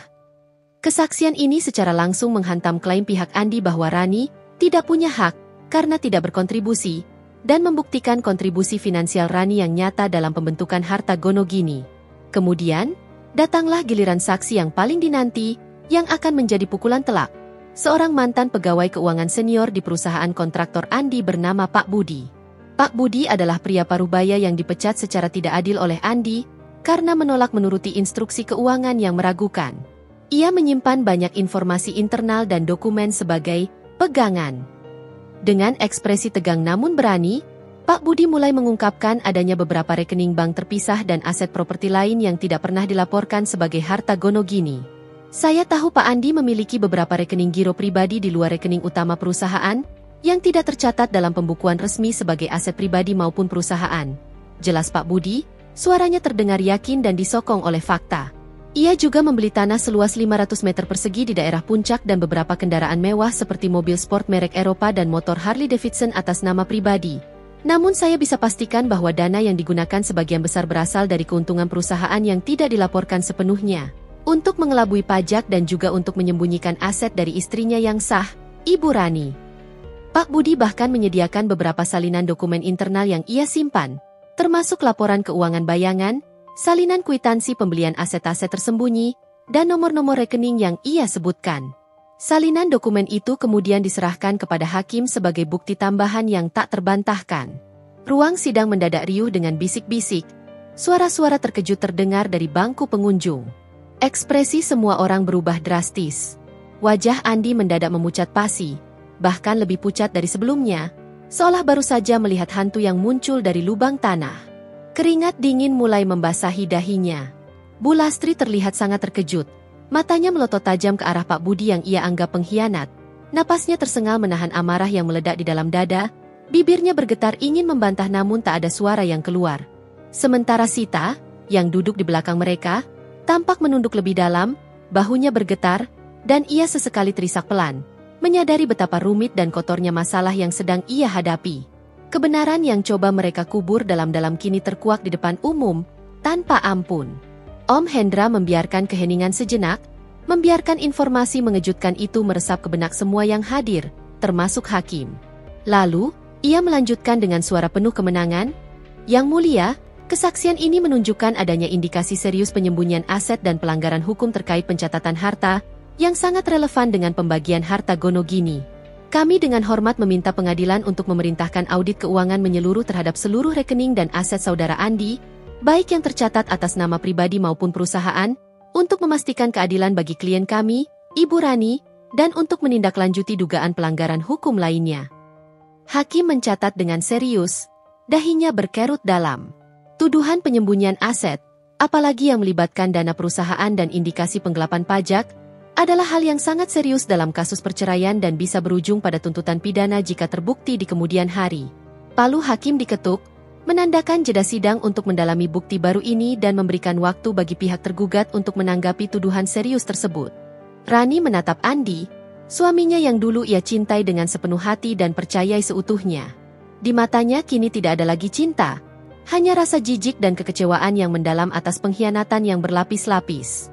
Kebohongan yang selama ini ia dengar, klaim-klaim palsu tentang kesepian dan pengabaian, kini terkuak satu persatu, membentuk jaringan penipuan yang rumit dan menjijikkan. Ia melihat kepanikan di mata Andi, dan Rani tahu, ia telah berhasil menusuk tepat di jantung kebohongan mereka. Pertempuran belum usai, namun kemenangan awal ini, yang diperoleh melalui kebenaran dan hukum, memberikan harapan baru yang membakar semangat Rani untuk terus maju. Pembongkaran aset tersembunyi oleh kesaksian berani Pak Budi menjadi pukulan telak yang membuat Andi dan Bu Lastri limbung. Perintah audit keuangan menyeluruh dari hakim adalah mimpi buruk yang menjadi kenyataan bagi mereka. Ancaman yang kini nyata membayangi seluruh hidup mereka. Sejak sidang itu, suasana di rumah Andi yang dulu dipenuhi kemesraan palsu dan kegembiraan semu, berubah drastis. Tawa lenyap, digantikan oleh ketegangan, perdebatan sengit, dan kepanikan yang menggerogoti setiap sudut pikiran mereka. Bu Lastri, yang biasanya penuh percaya diri, mendominasi, dan selalu tampil angkuh, kini terlihat jelas gelisah. Wajahnya yang dulu sombong kini sering berkerut dalam. Matanya memancarkan kecemasan saat ia mondar-mandir di ruang tamu, memikirkan bagaimana cara menghadapi audit yang akan membongkar semua kecurangan finansial Andi, yang sebenarnya juga merupakan bagian dari aset keluarga besar mereka. Ia tahu betul berapa banyak uang yang Andi gelapkan dari perusahaan untuk kepentingan pribadi, dan berapa banyak aset yang dibeli tanpa sepengetahuan Rani. Tuduhan penyembunyian aset tidak hanya mengancam pembagian harta Gonogini secara adil, tetapi juga bisa menyeret Andi ke ranah hukum pidana yang jauh lebih serius. Bagaimana ini, Di? Kalau sampai semua terbongkar, kita bisa habis. Perusahaan bisa kena masalah, kamu bisa dipenjara. Bu Lastri mondar-mandir dengan langkah gelisah, suaranya dipenuhi histeria yang nyaris tak terkontrol. Kamu kenapa ceroboh sekali sampai Pak Budi itu punya bukti sebanyak itu? Bodoh. Andi hanya bisa menghela napas berat. Wajahnya semakin pucat pasi, matanya cekung karena kurang tidur. Aku sudah mencoba bicara dengannya. Bu, dia dendam karena aku memecatnya. Dia tidak mau menarik kesaksiannya. Dia bilang dia punya bukti lain kalau aku macam-macam. Andi mengakui, penyesalan dan ketakutan jelas terlihat di matanya. Ia menyesali keputusannya memecat Pak Budi, yang ternyata adalah bom waktu yang ia ciptakan sendiri. Andi tahu betul kebenaran di balik kesaksian Pak Budi. Aset-aset itu memang ada, dan Rani punya hak atas separuhnya. Bahkan lebih buruk, dana perusahaan yang digunakannya bisa menjeratnya lebih jauh ke masalah hukum pidana penggelapan. Sita, yang sejak awal merasa canggung dengan drama persidangan ini, kini semakin tertekan dan terasing.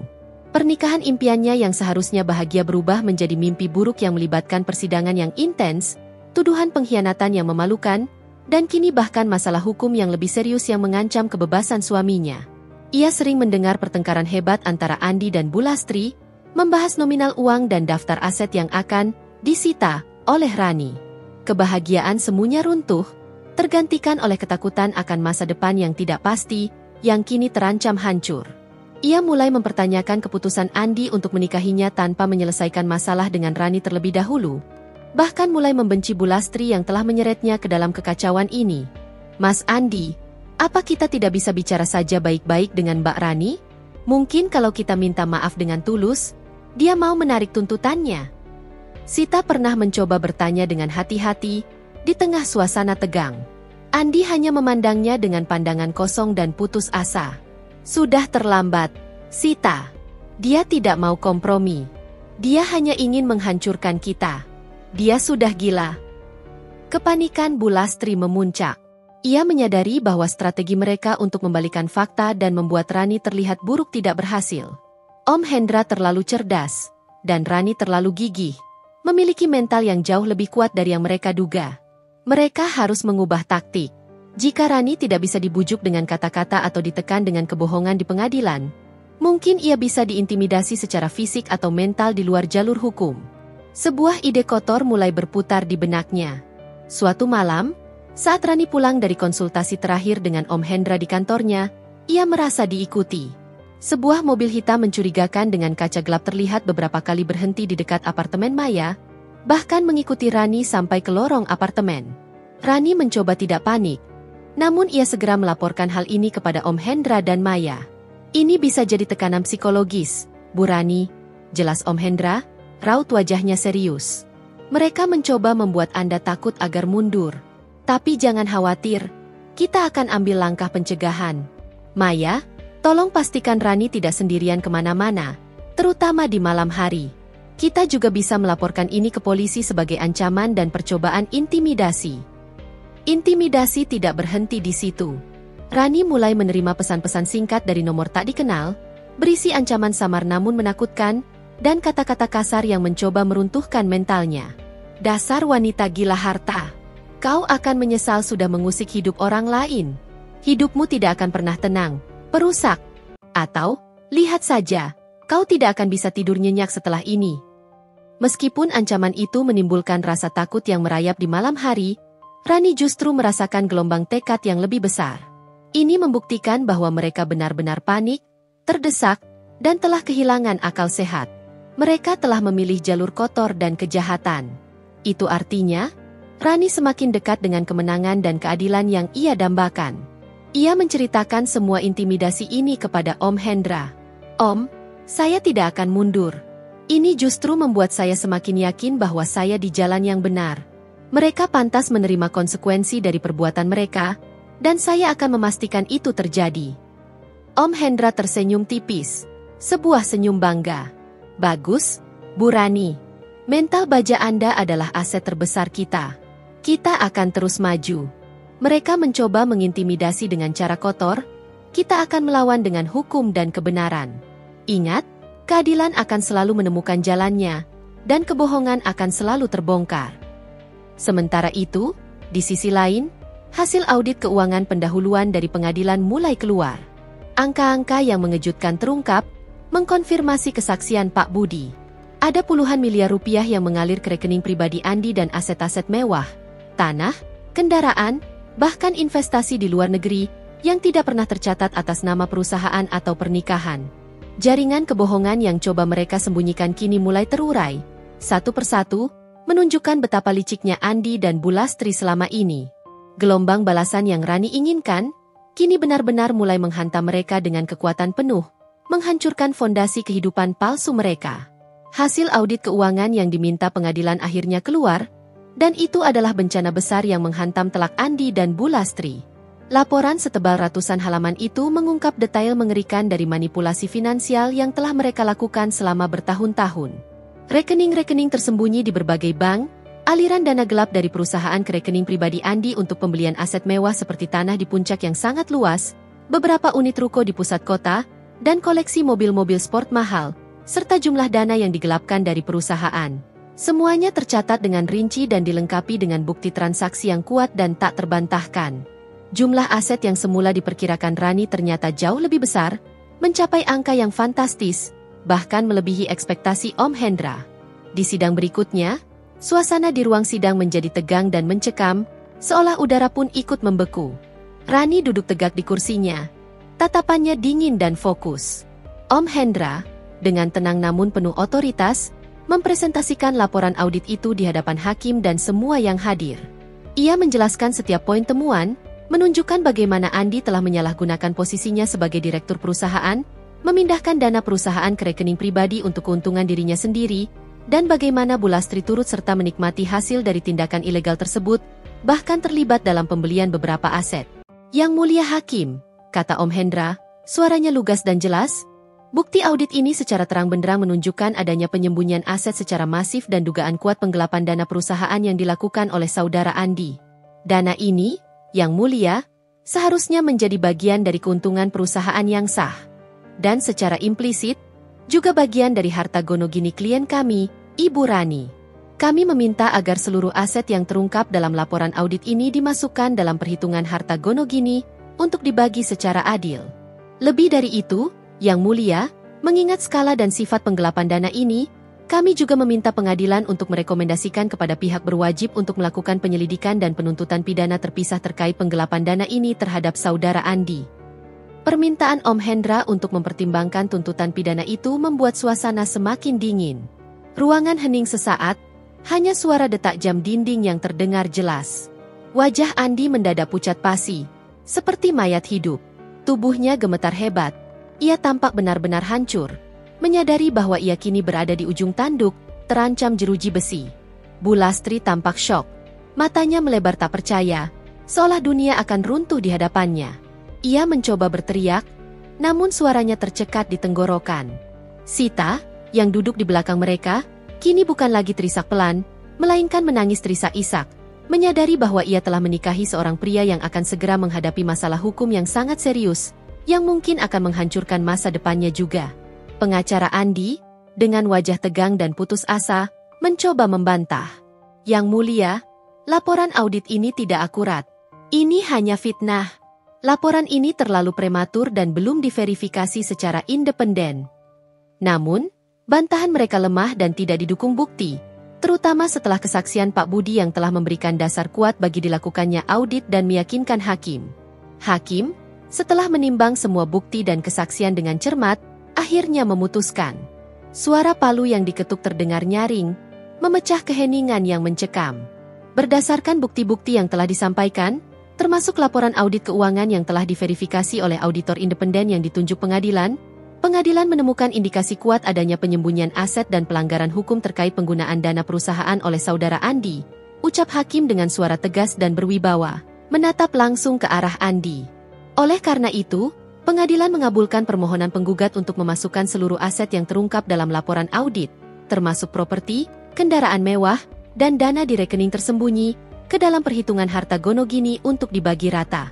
Mengenai dugaan pidana penggelapan dana dan penyalahgunaan wewenang, pengadilan akan merekomendasikan kepada Kejaksaan Agung Republik Indonesia untuk melakukan penyelidikan dan penuntutan lebih lanjut terhadap saudara Andi. Putusan hakim bagaikan petir di siang bolong yang menghantam tepat di kepala Andi dan Bu Lastri. Tubuh Andi merosot di kursinya. Ia tampak benar-benar tak berdaya dan kehilangan semua semangat hidup. Bu Lastri menjerit histeris. Tidak, ini tidak adil. Andi tidak salah. Itu harta keluarga kami. Kalian tidak punya hak. Ia mencoba mendatangi meja hakim dengan langkah gontai, namun segera ditahan oleh petugas keamanan pengadilan yang sigap. Sita berlari mendekati Andi, mencoba menenangkannya dengan pelukan, namun ia sendiri tampak rapuh dan menangis terseduh-seduh, menyadari bahwa impian pernikahannya telah berubah menjadi bencana hukum. Rani menatap mereka, melihat kehancuran yang terpampang nyata di depan matanya. Tidak ada kepuasan yang meledak-ledak di hatinya, hanya rasa dingin dan kelegaan yang mendalam. Ia telah melihat kehancuran yang ia inginkan, kehancuran yang mereka ciptakan sendiri dengan kebohongan dan keserakahan mereka. Ini bukan lagi tentang balas dendam buta, tapi tentang keadilan yang akhirnya ia dapatkan. Ia telah berjanji akan menghancurkan kehidupan pernikahan palsu mereka, dan kini, janji itu mulai terwujud, bukan dengan kekerasan, melainkan dengan kekuatan hukum yang tak terbantahkan. Momen itu adalah titik balik. Pihak Andi, yang sebelumnya begitu angkuh, licik, dan meremehkan, kini terpojok tanpa daya. Mereka tahu perlawanan mereka sia-sia. Badai hukum yang Rani ciptakan kini benar-benar telah menghantam mereka, membawa kehancuran yang tak terelakkan, dan Rani tahu, perjuangannya tidak sia-sia. Beberapa minggu setelah putusan hakim yang memerintahkan audit keuangan dan rekomendasi penyelidikan pidana, sebuah keputusan yang mengguncang pihak Andi hingga ke akar-akarnya, tekanan terhadap Andi dan Bulastri mencapai puncaknya. Berita mengenai gugatan Rani dan skandal penggelapan dana Andi, yang kini tak bisa lagi ditutupi, mulai menyebar luas di kalangan bisnis dan sosial Jakarta. Nama baik keluarga Andi, yang selama ini mereka junjung tinggi, hancur dalam sekejap. Reputasi Andi sebagai pengusaha muda yang menjanjikan berubah menjadi cap kriminal. Proyek-proyek besar yang seharusnya ia tangani dibatalkan secara sepihak, dan rekan-rekan bisnis mulai menjaga jarak, takut terseret dalam badai hukum yang menimpa Andi. Perusahaan kontraktornya terancam bangkrut karena pemeriksaan mendalam dari pihak berwenang, bank-bank mulai membekukan rekeningnya, dan investor menarik diri. Bulastri, yang sangat menjaga nama baik keluarga dan status sosialnya, merasa dipermalukan dan dikucilkan. Teleponnya tak henti berdering dengan pertanyaan-pertanyaan dari kerabat dan teman-teman yang penasaran atau mencibir. Ia mencoba menelepon Rani berkali-kali, mengirimkan pesan-pesan bernada memohon, namun Rani tak pernah menjawab. Om Hendra menyarankan Rani untuk tidak lagi berkomunikasi langsung dengan mereka dan menyerahkan semuanya kepada proses hukum, yang kini sudah di jalur kemenangan. Akhirnya, pihak Andi, yang kini diwakili oleh pengacara baru yang lebih realistis dan berpengalaman dalam menangani krisis, menyerah. Mereka menyadari bahwa tidak ada lagi jalan untuk mengelak atau memutarbalikkan fakta. Mereka mengajukan permohonan damai di luar pengadilan, menawarkan kesepakatan untuk mengakhiri kasus ini dengan cepat sebelum Andi terjerat masalah pidana yang lebih dalam dan berakhir di balik jeruji besi. Om Hendra menelaah tawaran tersebut dengan cermat dan mendalam. Mereka setuju untuk menyerahkan sebagian besar aset yang terungkap dalam audit, termasuk rumah utama yang ditempati Andi, 2 apartemen investasi, tanah luas di puncak, dan sebagian besar dana di rekening-rekening tersembunyi yang sebelumnya tidak dilaporkan. Mereka juga setuju untuk menceraikan Rani secara sah di mata hukum dan mengakui pernikahan kedua Andi sebagai poligami tanpa izin, yang secara hukum akan membuatnya tidak sah dan tanpa kekuatan hukum. Namun, sebagai imbalannya, mereka meminta Rani untuk tidak melanjutkan tuntutan pidana terhadap Andi dan menarik laporannya ke kejaksaan, sebuah upaya terakhir untuk menyelamatkan Andi dari penjara. Rani duduk bersama Om Hendra dan Maya di kantor pengacara, mempertimbangkan tawaran itu. Hatinya campur aduk. Di satu sisi, ia ingin melihat Andi menerima hukuman pidana yang setimpal atas kejahatannya, merasakan dinginnya jeruji besi. Di sisi lain, proses hukum pidana akan sangat panjang, rumit, dan menguras energi serta emosinya lagi. Ia sudah lelah dengan drama ini. Bagaimana menurutmu, Om? Apa ini sudah cukup adil? Tanya Rani, tatapannya lekat pada Om Hendra. Ini adalah tawaran yang sangat menguntungkan Anda, Bu Rani, jelas Om Hendra, nada suaranya tegas namun menenangkan. Secara finansial, Anda akan mendapatkan jauh lebih banyak dari yang seharusnya Anda dapatkan jika hanya mengacu pada aset yang terlihat sebelumnya. Anda akan kembali ke status lajang dengan kemandirian finansial penuh.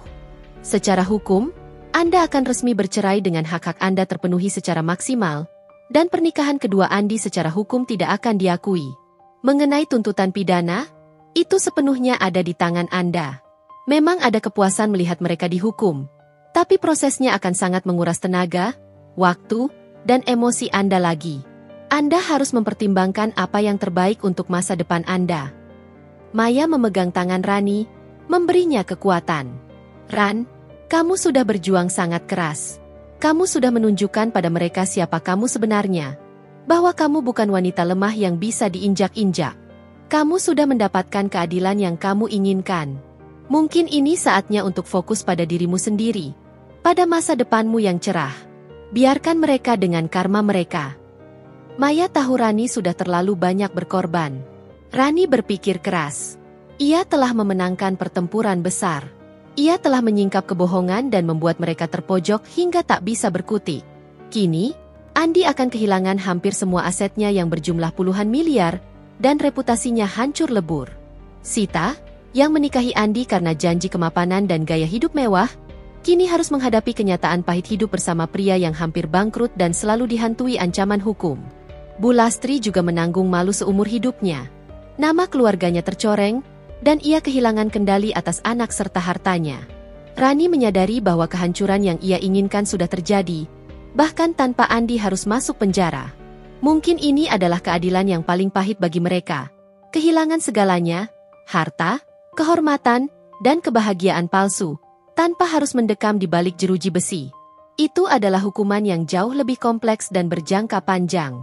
Dengan hati yang lebih tenang, dan keputusan yang matang, Rani akhirnya mengambil keputusan. Saya setuju dengan kesepakatan ini, Om Hendra. Saya akan menarik tuntutan pidana, asalkan semua poin lain dalam kesepakatan dipenuhi tanpa kurang satu pun. Saya ingin semua dokumen sah selesai secepatnya. Maka, proses mediasi terakhir dilakukan di kantor pengacara, sebuah pertemuan yang penuh ketegangan namun singkat. Andi dan Bu Lastri datang dengan wajah lesu, mata bengkak, dan raut putus asa yang jelas terpancar, tunduk sepenuhnya pada kesepakatan. Mereka menandatangani semua dokumen penting, menyerahkan kepemilikan aset, dan secara resmi menceraikan Rani di hadapan notaris dan saksi. Tidak ada kata maaf yang keluar dari mulut Andi atau Bu Lastri, bahkan tatapan mereka masih menyimpan kebencian yang mendalam. Namun, Rani juga tidak mengharapkannya. Baginya, penyesalan dan kehancuran yang terpancar di wajah mereka sudah lebih dari cukup. Beberapa hari kemudian, putusan pengadilan resmi keluar, mengesahkan kesepakatan tersebut. Rani dan Andi dinyatakan resmi bercerai. Rani mendapatkan hak penuh atas sebagian besar aset yang terungkap, termasuk rumah utama mereka, 2 apartemen investasi, tanah di puncak, dan sejumlah besar uang tunai dari rekening tersembunyi. Sebuah jumlah yang memastikan kemandirian finansialnya seumur hidup. Pernikahan Andi dengan Sita dinyatakan tidak sah karena tidak ada izin poligami dari istri pertama, membuat status Sita menjadi tidak jelas di mata hukum. Rani memegang salinan putusan itu, hatinya terasa hampa sekaligus lega yang luar biasa. Perjalanannya, yang dimulai dari kesedihan mendalam di London, kini berakhir di sebuah keadilan yang pahit namun mutlak. Ia telah memenangkan pertarungan, namun kehilangan sebuah rumah tangga yang ia impikan. Namun, ia tidak menyesal. Ia telah belajar bahwa martabat, harga diri, dan keadilan jauh lebih berharga daripada hubungan yang dilandasi kebohongan dan pengkhianatan. Dengan semua aset yang kini ia miliki, Rani memiliki kebebasan finansial untuk memulai babak baru dalam hidupnya. Ia memutuskan untuk melanjutkan studinya yang sempat tertunda, mungkin di negara lain yang baru, atau kembali ke London di kemudian hari, namun dengan fondasi yang jauh lebih kuat. Ia akan membangun kembali kehidupannya, tanpa Andi, tanpa bayangan Bu Lastri, dan tanpa beban masa lalu. Babak ini adalah akhir dari pernikahannya yang menyakitkan, namun sebuah awal yang baru dan penuh harapan bagi Rani. Ia telah melewati badai terhebat dalam hidupnya, menemukan kekuatan tak terduga dalam dirinya, dan bangkit sebagai wanita yang lebih kuat, tangguh, dan bijaksana. Kehidupan mungkin tidak sempurna, namun ia tahu bahwa ia akan selalu bisa menemukan jalannya sendiri, dengan kepala tegak, dan hati yang telah sembuh. Setelah semua badai berlalu, setelah debu pengadilan mereda, hidup Rani memasuki fase yang belum pernah ia bayangkan. Kepemilikan aset yang signifikan, termasuk rumah utama yang mewah di Jakarta Selatan, 2 unit apartemen investasi di pusat kota yang kini rutin menghasilkan pemasukan pasif, serta sebidang tanah luas di puncak yang tadinya hanya potensi belaka, memberinya kebebasan finansial yang mutlak. Rani, didampingi Om Hendra sebagai penasihat hukum dan kini juga penasihat keuangannya yang terpercaya, mulai mengelola semua aset itu dengan cermat dan bijaksana. Ia belajar banyak tentang investasi properti, pengelolaan dana, dan bahkan seluk-beluk hukum tanah, sebuah dunia baru yang menarik dan memberdayakan. Namun, di tengah kemapanan finansial yang ia raih dengan susah payah, Rani tahu bahwa materi bukanlah segalanya.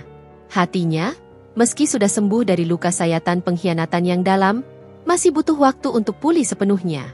Trauma dan rasa dikhianati meninggalkan jejak yang tak mudah dihapus. Ia memutuskan untuk tidak buru-buru mencari hubungan baru atau kembali ke London. Ia butuh waktu untuk menata diri, merangkul kembali dirinya yang utuh, yang sempat hilang dalam pusaran drama rumah tangga yang menghancurkan. Ia berinvestasi pada dirinya sendiri, pada kesehatan mental dan fisiknya. Ia menghabiskan sebagian besar waktunya dengan Maya, sahabat setianya yang tak pernah lelah mendukungnya. Mereka sering menghabiskan waktu bersama, entah itu berdiskusi rencana masa depan yang penuh harapan, berolahraga bersama di gym atau taman, mencoba resep masakan baru, atau sekadar berbagi cerita ringan dan tawa. Kehadiran Maya adalah penawar terbaik bagi kesepian yang kadang menyerang Rani, sebuah pengingat bahwa ia tidak sendirian. Rani juga kembali aktif di bidang arsitektur lanskap, passion lamanya. Ia membuka biro desain kecil di salah satu apartemennya yang kini kosong, menamakannya Titik Balik Desain. Ia fokus pada proyek-proyek yang ia sukai, yang bisa memberikan kepuasan artistik, bukan lagi mengejar proyek besar atau keuntungan semata.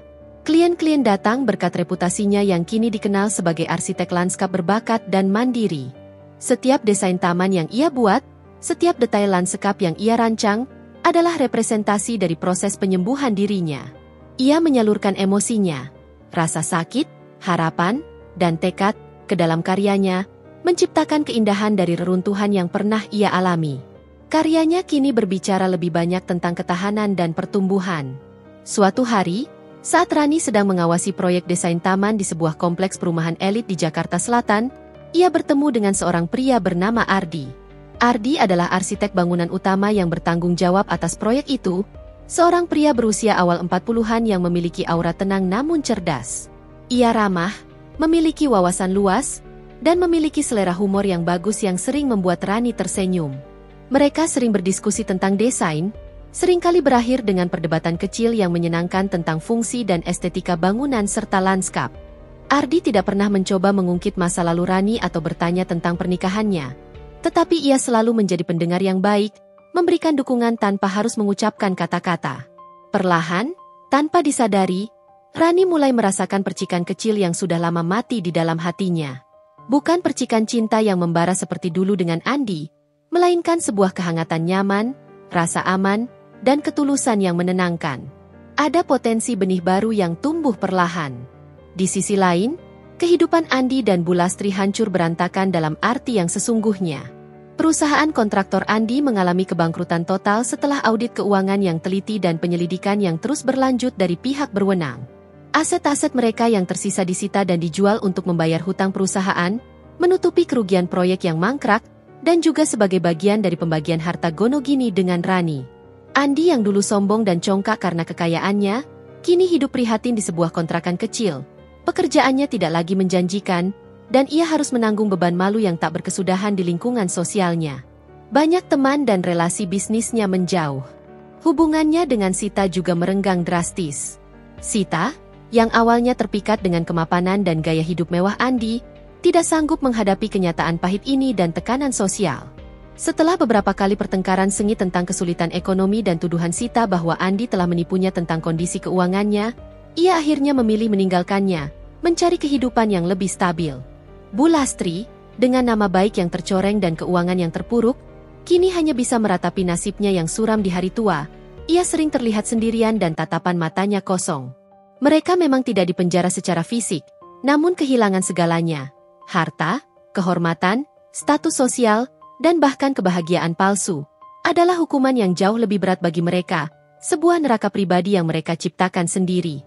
Rani mendengar kabar tentang mereka dari Maya, namun tidak lagi merasakan kepuasan yang meledak-ledak atau amarah yang membakar. Hatinya sudah bergerak maju, fokus pada masa depannya sendiri. Ia tahu, keadilan telah terwujud dengan caranya sendiri. Setiap jejak kaki baru yang ia pijakan kini adalah langkah menuju masa depan yang lebih cerah, penuh harapan, dan sepenuhnya menjadi miliknya. Ia telah menemukan kembali dirinya, tidak lagi sebagai istri yang dikhianati dan terluka, tetapi sebagai wanita kuat, mandiri, berani, dan siap merangkai cerita baru yang jauh lebih bahagia.